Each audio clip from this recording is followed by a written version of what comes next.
नमस्कार, मैं हूं शिवेंद्र श्रीवास्तव। मुंबई के कद्दावर राजनेता, बिल्डर और कारोबारी बाबा सिद्दीकी की हत्या के बाद बॉलीवुड सदमे में है। महाराष्ट्र के कई राजनेता सदमे में हैं। मुंबई पुलिस के कई मौजूदा और पूर्व अफसर सदमे में हैं। लेकिन इस सदमे की वजह क्या है? क्या बाबा सिद्दीकी का रसूख इतना था कि पूरी फिल्म इंडस्ट्री हिल जाए, मुंबई का पूरा रियल एस्टेट सेक्टर हिल जाए, मुंबई की राजनीति हिल जाए? अगर कथित तौर पर हमला गैंगस्टर लॉरेंस बिश्नोई ने ही कराया है, तो ये भी कहा जा रहा है कि लॉरेंस ने बाबा सिद्दीकी की हत्या कर बॉलीवुड और अंडरवर्ल्ड के बीच की कड़ी तोड़ दी है। क्या इस तरह की थी बाबा सिद्दीकी की शख्सियत? आइए आज आपको बताते हैं। बात करीब 1.5 दशक पहले की है। सामना अखबार में एक छपी खबर ने मुंबई में तहलका मचा दिया था। खबर के मुताबिक अंडरवर्ल्ड डॉन दाऊद इब्राहिम ने तब के कांग्रेस विधायक बाबा सिद्दीकी को धमकाते हुए कहा था, ज्यादा सड़ा मत बन, राम गोपाल वर्मा से तेरी फिल्म बनवा देंगे, नाम होगा एक था एमएलए। यह खबर तब आई थी जब बाबा सिद्दीकी पर दाऊद से करीबी होने के आरोप लगा करते थे। सामना के मुताबिक बाबा सिद्दीकी को बॉलीवुड और अंडरवर्ल्ड के बीच का ब्रिज कहा जाता रहा है। लेकिन साल 2010 के आसपास बांद्रा रिक्लेमेशन की एक जमीन को लेकर बाबा सिद्दीकी और दाऊद इब्राहिम की डी कंपनी के बीच विवाद हो गया था, जिसके बाद दाऊद ने बाबा सिद्दीकी को यह धमकी दी थी। सामना में छपी खबर के मुताबिक मुंबई की एक जमीन को लेकर बाबा सिद्दीकी और दाऊद के करीबी अहमद लंगड़ा में विवाद हो गया था। इसके बाद छोटा शकील ने बाबा सिद्दीकी को धमकी दी थी कि वो मामले से दूर रहे, वरना उनकी फिल्म बनवा देंगे, एक था एमएलए। बाबा सिद्दीकी ने इसकी शिकायत बाकायदा मुंबई पुलिस से की थी। इसके बाद अहमद लंगड़ा को Maharashtra control of organized crime यानी मकोका के तहत गिरफ्तार किया गया था। बाबा सिद्दीकी राजनीति में आगे बढ़े तो दाऊद गैंग से दूरी बनाने की कोशिश करते रहे, लेकिन कहते हैं अतीत आपका कभी पीछा नहीं छोड़ता। इसीलिए बाबा सिद्दीकी की हत्या की जिम्मेदारी कथित तौर पर जिस गैंगस्टर लॉरेंस बिश्नोई ने ली है, उसकी तरफ से एक फेसबुक पोस्ट में कहा गया है कि जो दाऊद का करीबी है वो उसका दुश्मन है और वो मारा जाएगा। बाबा सिद्दीकी पर अंडरवर्ल्ड डॉन दाऊद इब्राहिम से जुड़े होने के सीधे तौर पर आरोप भले न लगे हों, लेकिन मुंबई में बांद्रा इलाके में दबे छिपे बात खूब कही जाती है कि बांद्रा समेत मुंबई के पाश इलाकों की जमीनों के सौदे का सेटलमेंट कराने में बाबा सिद्दीकी की उतनी ही अहम भूमिका रहती है जितनी कथित तौर पर अंडरवर्ल्ड की। बाबा सिद्दीकी 1999, 2004 और 2009 में कांग्रेस के विधायक रहे।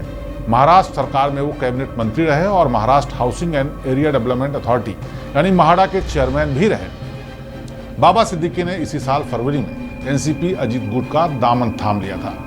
बांद्रा ईस्ट से उनके विधायक बेटे जीशान सिद्दीकी भी एनसीपी में शामिल हो गए थे। पिता पुत्र ने राज्य के सत्ताधारी दल में आने का फैसला उस वक्त लिया था जब पिछले साल ईडी ने उन पर शिकंजा कसा था और मुंबई, गुजरात, यूपी में उनकी 462 करोड़ की संपत्ति अटैच हो गई थी। बाबा सिद्दीकी के हर पार्टी में दोस्त थे, कई राजनेताओं से उनके कारोबारी संबंध थे, इसीलिए उन्होंने शिंदे सरकार में शामिल एनसीपी अजीत गुट का दामन थामा था।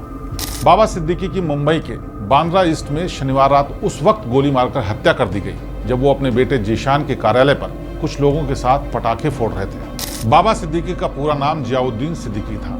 बिहार के गोपालगंज जिले से उनके पिता रोजी रोटी की तलाश में मुंबई पहुंचे थे और घड़ी और रेडियो सुधारने का काम करने लगे थे।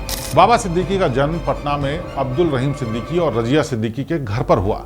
पिता घड़ी सुधारने का काम करते थे, इसमें बाबा सिद्दीकी भी उनकी मदद करते थे। बाबा सिद्दीकी ने मुंबई के सेंट एनएस हाई स्कूल से 12वीं और एमएमके कॉलेज से ग्रेजुएशन किया। बाबा की पत्नी का नाम शाहजीम सिद्दीकी है। उनके 2 बच्चे हैं। बेटी अर्शिया सिद्दीकी डॉक्टर है, जबकि बेटे जीशान सिद्दीकी विधायक हैं। बाबा सिद्दीकी ने स्टूडेंट पॉलिटिक्स से करियर शुरू किया। 1977 से 1980 तक वे कांग्रेस की स्टूडेंट विंग एनएसयूआई के मेंबर रहे। 1982 में बांद्रा यूथ कांग्रेस के महासचिव सेक्रेटरी बनाए गए। 1988 में मुंबई यूथ कांग्रेस के अध्यक्ष बने। 1993 में वो बीएमसी में कॉर्पोरेटर यानी पार्षद चुने गए थे। साल 1999 में बाबा सिद्दीकी कांग्रेस के टिकट पर पहली बार बांद्रा वेस्ट से विधायक बने। इसके बाद वो साल 2014 तक लगातार 3 बार इस सीट से विधायक रहे। बाबा साल 2004 से 2008 तक महाराष्ट्र सरकार में खाद्य और श्रम राज्य मंत्री भी रहे। फरवरी 2024 में वो कांग्रेस छोड़कर अजीत पवार की एनसीपी में शामिल हो गए। वे Maharashtra housing and area development authority के मुंबई डिवीजन के अध्यक्ष भी रहे थे। राजनीति में शुरुआती दौर में ही बाबा सिद्दीकी की मुलाकात मशहूर अभिनेता और पूर्व सांसद सुनील दत्त से हुई। सुनील दत्त ने बाबा सिद्दीकी की मुलाकात बेटे संजय दत्त से कराई। इसके बाद संजय दत्त और बाबा सिद्दीकी गहरे दोस्त बन गए।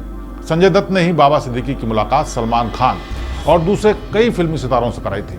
बांद्रा सीट से 3 बार विधायक रहे बाबा सिद्दीकी का बॉलीवुड में अच्छा खासा कद था, क्योंकि बांद्रा इलाके में ही ज्यादातर फिल्मी हस्तियां रहती हैं। उनकी इफ्तार पार्टी के दौरान सलमान खान, शाहरुख खान, संजय दत्त, शिल्पा शेट्टी, तमन्ना भाटिया जैसे तमाम सितारे शिरकत करते रहे हैं।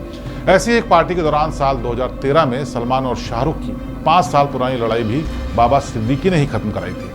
बाबा सिद्दीकी की हत्या को उनकी अभिनेता सलमान खान से करीबी को जोड़कर भी देखा जा रहा है। गैंगस्टर लॉरेंस बिश्नोई की सलमान खान से करीब 20 साल पुरानी दुश्मनी है।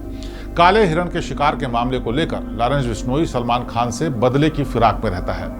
बाबा सिद्दीकी और सलमान खान की करीबी का अंदाजा इसी बात से लगाया जा सकता है कि बाबा सिद्दीकी की हत्या के बाद सलमान खान सबसे पहले उनके घर पहुंचे। सलमान खान बाबा सिद्दीकी के जनाजे में अपने बॉडीगार्ड सियरा के साथ पहुंचे। बताया जाता है कि बाबा सिद्दीकी की हत्या के बाद सलमान खान ने फिलहाल बिग बॉस की शूटिंग रोक दी है। सलमान खान पर खतरे को देखते हुए उनकी सुरक्षा और बढ़ा दी गई है। बताया यह भी जा रहा है कि सलमान खान इतने सदमे में हैं कि बाबा सिद्दीकी के मर्डर के बाद वो 2 रात से सोए तक नहीं है। सलमान खान ने अपने प्रशंसकों से कहा है कि फिलहाल वे उनके घर न आए। बाबा सिद्दीकी से गैंगस्टर लॉरेंस बिश्नोई इसलिए भी चिढ़ता था क्योंकि बाबा सिद्दीकी ने कई मौकों पर सलमान खान की मदद की थी। हिट एंड रन केस में वो खुद सलमान खान की मदद के लिए कोर्ट पहुंचे थे। बाबा सिद्दीकी मुंबई में वो शख्स था जो बॉलीवुड के अंदर के झगड़े सुलझाने में भी मीडिएटर की भूमिका निभाता था। जब सलमान खान और शाहरुख के बीच कोल्ड वॉर चरम पर था, तब साल 2013 की इफ्तार पार्टी में सलमान शाहरुख को गले लगाकर दोनों की 5 साल की पुरानी दुश्मनी खत्म कराने में भी बाबा सिद्दीकी का ही रोल था। महाराष्ट्र चुनाव से पहले बाबा सिद्दीकी की हत्या महाराष्ट्र की शिंदे सरकार के लिए बड़ी चुनौती बनकर सामने आई है। जिस तरह बाबा सिद्दीकी सत्ता पक्ष के साथ रहते हुए मारे गए, उससे शिंदे सरकार की कानून व्यवस्था पर बड़े सवाल खड़े हुए हैं। और जैसा मीडिया और सोशल मीडिया में दावा किया जा रहा है कि गैंगस्टर लॉरेंस बिश्नोई ने गुजरात की जेल में बैठकर इस सुपारी किलिंग करवाई है, तब यह मामला और गंभीर हो जाता है। जांच में बाबा सिद्दीकी के मर्डर की असली वजह क्या है, ये निकलकर सामने आती है तो पता चलेगा कि क्या असलियत थी और क्या कहानी। और जब भी ये कहानी सामने आएगी और आगे बढ़ेगी तो इस बारे में हम जरूर आपको बताएंगे। लेकिन बाबा सिद्दीकी मुंबई की राजनीति, अंडरवर्ल्ड और बॉलीवुड में एक ऐसा नाम था जिसका हर कोई चाहता था, सबसे करीबी थी और उसका कद इतना बड़ा था कि बॉलीवुड से लेकर राजनीति के तमाम अहम किरदार उसके इर्द गिर्द आसपास रहते थे। ऐसे में सत्ता के करीब होने के बाद भी बाबा सिद्दीकी की हत्या कानून व्यवस्था पर बड़े सवाल उठाती है और ये भी सवाल उठाती है कि क्या एक बार फिर से मुंबई पर अंडरवर्ल्ड का ही कब्जा हो गया है और इस बार डॉन दाऊद नहीं बल्कि लॉरेंस बिश्नोई है। तो आज फिलहाल इस खबर में बस इतना ही। जुड़े रहिए हमारे साथ और देखते रहिए हमारे चैनल। नमस्कार।